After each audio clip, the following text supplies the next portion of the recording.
Hello, everyone. I have my friend Gail Root on today, and we are going to talk about her business and how she makes sales on purpose.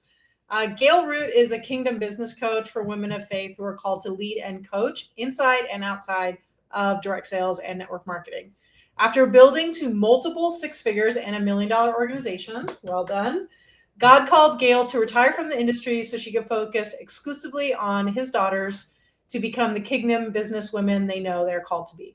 She helps her clients to grow an audience of trusted and interested buyers by providing real value and building real relationships, and then automating that process so they can focus on what really matters, which is people. Gail has a great Facebook group community called Kingdom Dream Chasers, Mhm. and she has a guide to get positioned to prosper, podcast, YouTube, a book. We'll link up all those for you guys as well. And 6 steps to life changing intimacy with Jesus, which is on Amazon. I did not know that actually. So, welcome, Gail. We're so happy to have you. Tell us a little bit about your business. You know who you help. I know we talked about that in the intro there, but can you tell us a little bit more? Sure. Well, first, thank you, Tasha. I'm so excited that you're doing this. I love working with you and this whole idea of sales on purpose. So the women that I'd say the woman that I typically work with, she's usually in the second half of life. She's done with hustle and grind. Those words are no longer part of her vocabulary. She wants to have an amazing life where she has purpose, but also gets to enjoy her grandchildren, gardening, walking, travel, all the things that she wants to do. And really, I help women come together and realize that God wants to be a part of that. And so, what does that look like? And how do we walk into the fullness of what God has for us each day in our business? Cool. I love that. So then what do you think is the biggest core problem that you solve for people? I love this question. Well, I'd say, there's a difference between sometimes a perceived problem and an actual problem. Sure. Well, tell me what they think the problem is, and then tell me what you think the real problem is. Yeah, so usually the perceived problem, what the initial things will be things like, I don't like being online. I feel awkward. I can't get a consistent flow when I am online. I feel spammy, icky. Um, I put my products out there. I'm getting ghosted. No one's paying attention. So it's typically they perceive their problem as an online struggle, a marketing struggle. That often they're doing the things they've been taught to do, but they're not getting traction. So I'd say that's probably one of the biggest perceived problems for the women that when we first start out Mhm. talking. And so what's the real problem? Yeah, well, from my perspective, really, it's deeper, and it's about when we show up online, often leading with products, women are just closing off, even if, and I hope whoever's listening to this hears this, even women who truly want what you have to offer. You might sell amazing wellness products. You might sell amazing. They really are interested in what you have to offer, but we've been trained to protect ourselves from stuff coming at us, and it comes at us fast and often on social Mhm. media. And so in this environment, a product post comes up or something, and we just want to bristle. We want to be like, no, don't. Even if we're interested, there's like this Yeah. no, Yeah, I think that's right? right. Right? Yeah, yeah. So when we come from a place of and the women that I serve, because most of them are faith-based women, they're really all faith-based women, it feels out of alignment with their values and who they are, and they've been taught to leave these kind of spammy messages, and it's just feels uncomfortable. And so when they instead shift to showing up with value in the marketplace, it could still be value about, let's say your products give someone less brain fog, better sleep, better digestion issues. And instead of focusing on specifically with the product focus with that, what if you showed up with, here are my top 10 tips on getting better sleep. Here's Mm. my favorite podcast on helping with digestion. Here's so you're showing up always from a place of value, making women like, "Ooh, I like her. I like what she's posting.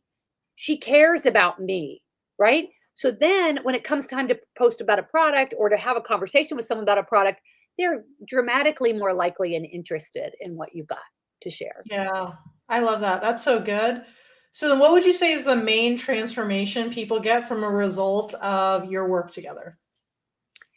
So, there's a program that I have. So building what God said to me was, all right, Gail, you built a six-figure business. A lot of women want to get to that. So write down, what did you do to get there?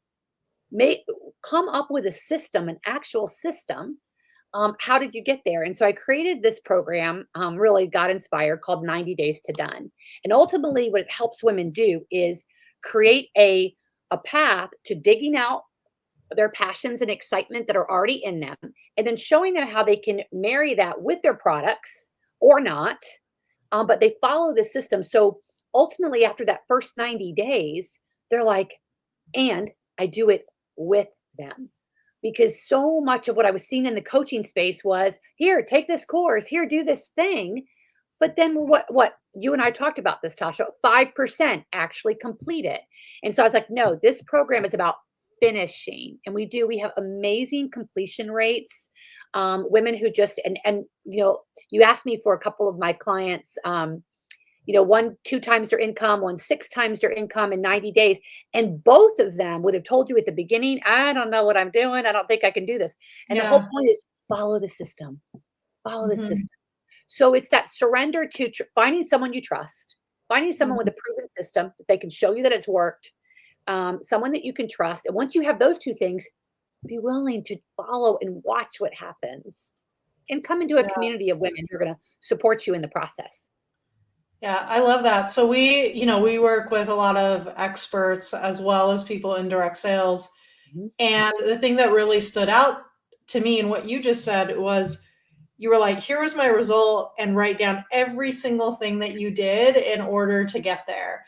And I just feel kind of convicted, right? Because sometimes we forget more, like we forget more than most people know Yes. on our paths to success. And then for me, like it creates doubt sometimes for myself when I didn't write down every single thing that I did, and I'm sure that I'm not the only person who feels that way. So I thought that was really, really, really helpful. Um, Now, if someone was just starting to learn from you, what's the first thing you'd want them to first understand? And then the second, like, what's the first action you would want them to take? So I guess two-part question. Yeah. So, I have this before and after story, and I won't go into maybe the details of it, but it was Oh, kind of go like, ahead. I'll try to do it briefly. I'm a storyteller, so I'll be brief. But as a believer for decades, loved the Lord, entrepreneurial skills since the lemonade stands, Girl Scout cookies, all of that, right? And then and had success in my business and was blessed to. We had amazing team, traveled all over the world together. It was awesome. However, I had never really been taught even to think and believe that God actually cared about my little business. He cared about me as a mother and a wife and Mhm. parenting my children and all of those things, but my business, so I had this idea that I was on medication, to be honest, for anxiety, and I was producing more and more anxiety every year that went on because I was just full of trying to do all the things. And then I had this, I won't say a breakdown, but this definite moment when I literally heard the Holy Spirit say, I have an amazing life plan for you, and you're missing it. I And love it that. really was this dividing line where it then became, okay, God actually wants to do this with me. He wants to work with me. So the big thing that I try to help women see from the very beginning, because it really changes everything. God Mhm. actually, well, he loves you beyond measure and he wants to work your business with you. He's got better plans than you can even imagine for what he wants to do in your life and business. And then the action step would be, really, and it sounds so small, but literally just seek him first every morning. Make space for him, and you will start hearing his voice, and you will start being guided if you continue to make that space for him each morning. Cool. I love that. That's so powerful. So for those of you that like line up with what Gail is talking about, like take her advice because it's been really cool just to watch all of this unfold with you and to get to know that part of you. And Tasha, I want to say to those who don't, you may have people in your audience who maybe don't align with like a Christian faith Sure. or believing in Yeah. Jesus. And so just trust that your that inner voice, right? That inner voice, our intuition, that voice within, and just listen to that, but make space for, the calm so you can hear. Yeah, what I'm hearing you say is like, okay, so if you're in the same, faith group as what Gil's talking about, right? There's specific things. But even if you're not, what I'm hearing you say is that time to get grounded with Yeah. what your purpose is, with how you serve people, right? Understanding that I will just use this phrase, right? The universe is for you, not against you, Exactly. right? Like that kind of thing is to really make sure that you're grounded, regardless of what faith background you have, Yeah. um, grounded and connected. Am I hearing that, understanding that correctly? Absolutely. And you're reminding me of something I heard Tony Robbins say a long time ago was, 90% of our success comes from up here, and Yeah. in here, far more than any system, coaching program, course, right? Those are all wonderful. Mhm. And invest in them. You'll learn so much. But the truth is, if we're not dealing with all of this stuff, all of that stuff, we're gonna get trumped up in. Yeah, yeah, I get that. That's great. So the show I guess we're doing is called Sales on Purpose. And my vision for this is to talk to 6 and 7 figure business owners, of which you are, about not only about what they do, so because we can't do everything for people, but also how does a 6 or 7 figure business make sales on purpose. So the on purpose thing is like intentionally, and then also like kind of bringing value and adding value to the world. The sun keeps moving like every second right now. It's kind of driving me crazy. Okay. So let's talk about your sales process, Gail, because to churn out 6 figures a year is something we all need to learn from. Yeah. What does your sales process look like from lead to sale? Yeah. The biggest thing in my coaching business that turned it from that, like that 75, 80, 90 to up over into that 120, when it finally did that, it was because I made a decision that I was going to make more offers. So monthly, every month, no matter what. And what I love is I love the one to many. I love Mhm. bringing women into a challenge or a master class or something where we can be in community with each other. They get to know each other. They feel that like-mindedness, and there's comfort and healing in that. And then I offer value, and then I offer them to go on to a next step. Some will be interested, some won't. Some will be the right time, some won't be the right time. Some it will fit, some it won't fit. But the point is, I'm making an offer every month, and it's through a value-based approach. Right. Show up with value, offer value, invite them in to come see in a taste and see environment, and then offer an invitation to go further with you. So are you not worried about freebie seekers? That's what a lot of Yeah, freeples. people. Yeah, Myron Golden calls them freeples. The freeples. I've done both. So here's an obvious thing, but it wasn't so obvious to me. It is now, but you're going to get more people to come in when it's free. So that if you don't have an email list, or you want your copy to be inviting those women that you've been called to serve, because it needs to be your niche. Right. So getting more people in is a win, right? If you have a Facebook group or a podcast or other ways to nurture those women, um, then you invite them to that next step.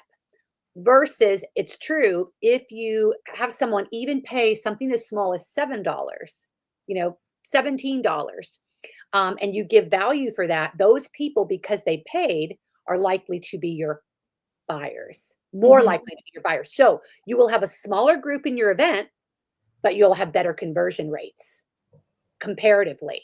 Versus, like, I might have 300 women sign up for something, and I might have 50 on, Mhm. because it was free. So it's kind of out of mind. They didn't really invest. Versus other times when they pay, I'll have less people come in, but more people show up. Yeah. Although Right. 50 or 300 is really industry leading, Gail, so that's nothing to shake your head at. Well, thank you for that. Yeah, that's I just like to think that, I mean, And I do that. I sign up for things and then I get distracted or something happens. Yeah. Yeah. So Mhm. so there's value in both is kind of what you're saying. It is, and sometimes I trade off. I'll do free for a while and then I'll switch back. I always tell my clients early on, free. You wanna Hmm. build your audience, you wanna build your audience, but there comes a point where it's worth trying out. "Oh, what would happen if I did a $7?" You know? Yeah. Good. I love that. As a business owner, well, I didn't put this question ahead of time, but what do you think you're good at when it comes to making sales? Hmm. Um, so I love thinking of sales as a win-win. Like, to me, and I actually did my very first webinar I ever did. I don't know if I've told you this, Tasha, but the first webinar I ever did was called Sales is Sacred. And it was about, not that selling is sacred, but it was about that if I'm called to the women that I'm called to serve and do that, and I'm in a conversation with her, that's a Mhm. sacred conversation. I'm listening, right? I'm asking Yeah. questions. I'm curious. And that for me is the heart of really good sales is the listening, the asking. I even remember having a gal say one time, you should get so good at asking questions that at the end they basically told you they want what you have Yeah. through their answers. So for me, I had to move away from this transactional mindset that I've got this product and I've got to convince you to buy it because it's going to be good for you. Hmm. Now I want your money. Okay, here's the product. Here's my 30 bucks after commission, after Yeah. whatever, and off I go. Versus into this is about a relationship. And this is about a cool transaction where you win and I win. And this is just the beginning of our Mhm. relationship, the Yeah. beginning of the process. That's so good. So I'm sure you can see my wheels are turning. So how do you do that in a group setting? Yeah, great question. So in a group setting, you're basically doing a lot of that. You do a lot of asking in chat. Hmm. Say, does this resonate? Raise your hand if. So you're getting a lot of that feedback. You have times I even do like breakouts in my master classes. So they go in little Zoom breakout rooms and there's questions in there and they talk to each other and then they come back and share, some of their top takeaways from that. So there are ways to get some of those questions answered. And then I typically have a backstage or VIP, and then we'll really get into a lot of dialogue and Cool. questions in that part. Cool. Yeah. That's very cool. So on the flip side of that, what's hard for you when it comes to Mm. making sales? At this stage of my business, I feel like at every stage we kind of hit a level, and it's that resistance. I used to think it was like a big obstacle, and I'd be like, "Oh, I can't do this anymore. This is hard. This is so hard," you know. And now I realize that it's like I love the analogy of weight training. So, Hmm. how do you build muscle? Resistance. Oh If yeah. there's no resistance, what happens to the muscle? Nothing. Doesn't Or it nothing. Yeah. atrophies worse, right? Yeah. So we need the resistance to get so we hit a level, we hit resistance, Hmm. and now we need the resistance to strengthen us to get to the next level. It's like it's a Oh door yeah. opening. It's a But good thing. it's a really good thing. But when we approach it with like, you know, we're, we're missing it, and it keeps us stuck. So right now for me with sales, my resistance is understanding that there are experts out there and you're one of them, but experts out there that can help you understand the sales process from like buyer psychology and what the buyer is thinking and the resistance the overcoming obstacles and things that the buyer's going through, not because you want to manipulate them into buying something from you, but because you truly want to show that you got compassion about how they're Mhm. feeling. Stories about you've been there, or someone else who's Mhm. been there, because you truly believe that if it's a right fit and it's a yes, this is going to be an amazing life changing experience for them, and you want to bring them in it. So it's having that conviction that what you have is transformational and awesome, and then it's also saying, okay. So the hardest part for me is that commitment. I'm just being very vulnerable to stepping into a level of mastery around the sales process, And I think I've resisted it because it felt hard and it felt like I had to be a student, I had to study and learn. And now I'm taking this new kind of approach with it, like, no, having mastery around this is gonna help me connect much more deeply, with in the sales process with the women that Yeah. I'm talking to. Yeah. Thank you for sharing that because I think that it's pretty common where people like, I don't want to get good at this because what does that mean about myself? And I don't think you have that, right? Because like you have the selling is sacred webinar. But, I think our culture says a lot about being good at sales means that you're greedy and you can sell people things they don't need, right? Ask to an Yep. Eskimo, all that. And so then we have a value rub around being good at it. So Now we're true. frustrated, we can't provide for our family in the way that we want to, but like the last thing we would do is level up these skills because if I leveled up these skills, then I would become a bad person. Wow, Um, this is really, really good. Thank you, Tasha. you're welcome. And so I think that resistance is really normal and it's not anyone's fault, it's conditioning, right? It is. And we don't want to be those people. The way I just look at sales is how can we eliminate friction? And that's it. How do we smooth over the potholes in the road from someone going from point A to point B, right? Right? Point A is their unnecessary suffering, and then point B is it's easier, faster, etc., right? And like Yes. our job is to just like clear those potholes for them. Love it. And that's what we study. We study pothole, or it's like you ever see curling, right? Yes. And they throw the thing and like we just like right? Yeah. That's what a sales conversation does, or the offer at the end of a thing, or emails or a social, right? It's like clearing the debris on the ice so that that stone can just Move. sail exactly where it needs to go. Love Um, that. it's really so much more about eliminating unselling behaviors and removing friction Ooh, than it ever is about convincing anyone.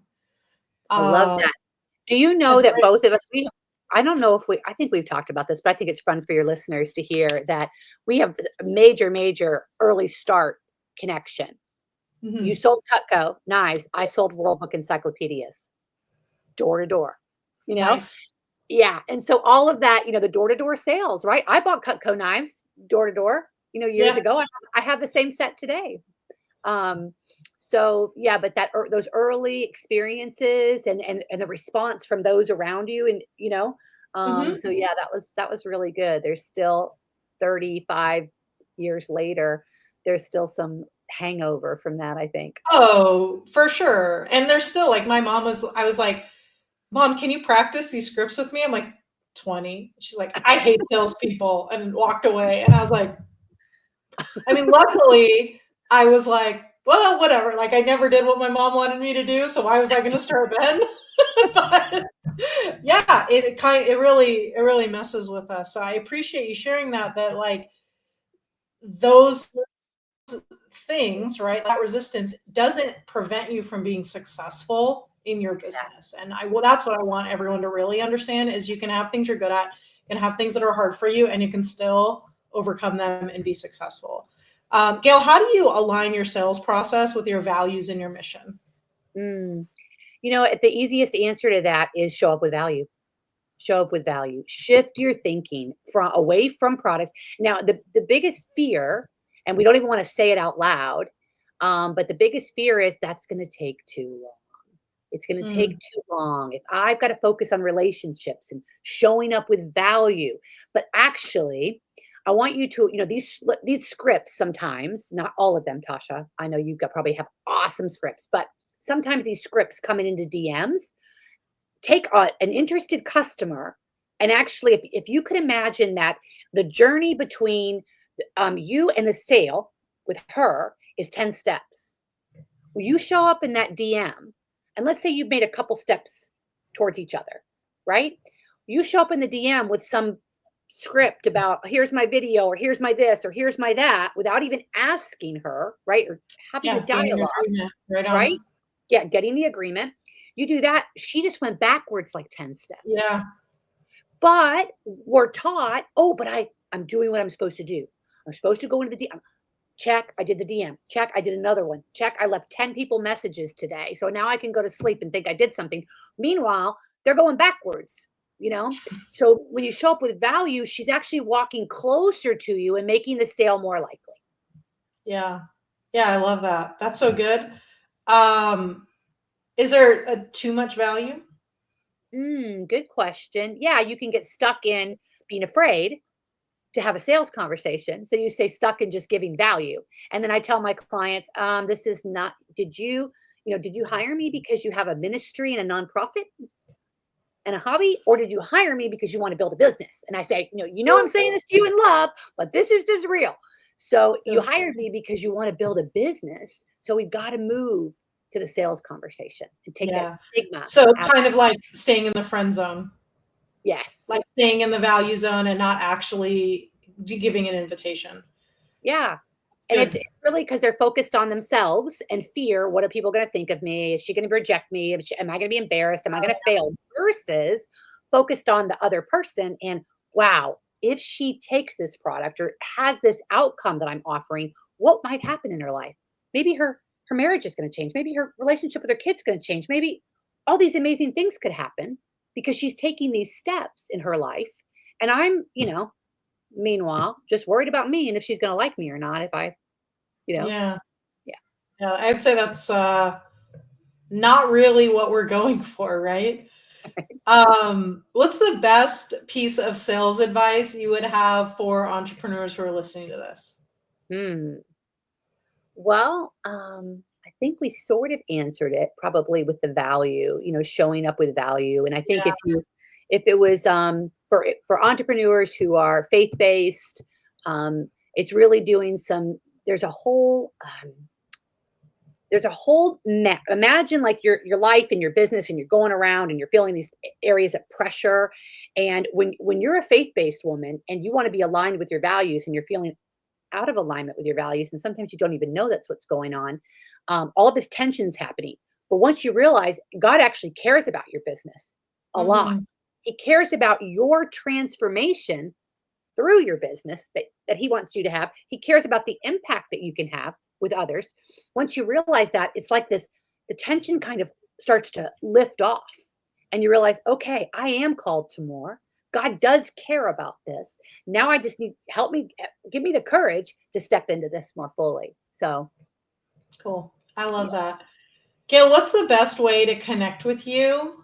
Like if they were just to choose one or two, if you were to just choose one or two ways, what's the best way to connect with Yeah. you? Well, I'd say the easiest probably is, gailroot.com, GailRoot. Very easy, gailroot.com. You can click around on there. There's an events page, so you'll get to see what's coming monthly. We do a monthly live event. There's a Facebook group, there's a book. So most of the links to everything is there. Join us in Kingdom Dream Chasers Facebook group. Every Cool. Wednesday, you get to share your product or offer in there. So that's a great place to come connect with women. Good. I love that. I'm also very impressed that your website is updated because I hope nobody goes to ours. It'll be like next live workshop, October of 2023. So Well, yeah, kudos. it might be right now. It isn't always perfect, but it might be okay right now. I'm like so impressed right now. As we're signing off here, I hope that everyone has really been encouraged by this conversation. Is there any last bit of advice you'd like to give anyone who's watching this before we sign Just off? don't miss what God has for you. Sometimes we hide or we say we're too busy or we say we're this or that. When you really step into what you know deep inside, He's kind of pulling you to and calling you to. Yes, it's going to be scary. Anything He calls us to do is going to be a little scary, but it's always so worth it. So worth it. Cool. I love that. Gail, thank you so much for taking your time to share your wisdom and your passion. And one of the things I love most about you is just how the belief oozes off of you. And so, for anyone that's listening to this or watching this, I hope this has been very encouraging for you and that you have an amazing, amazing day. Bye, everyone.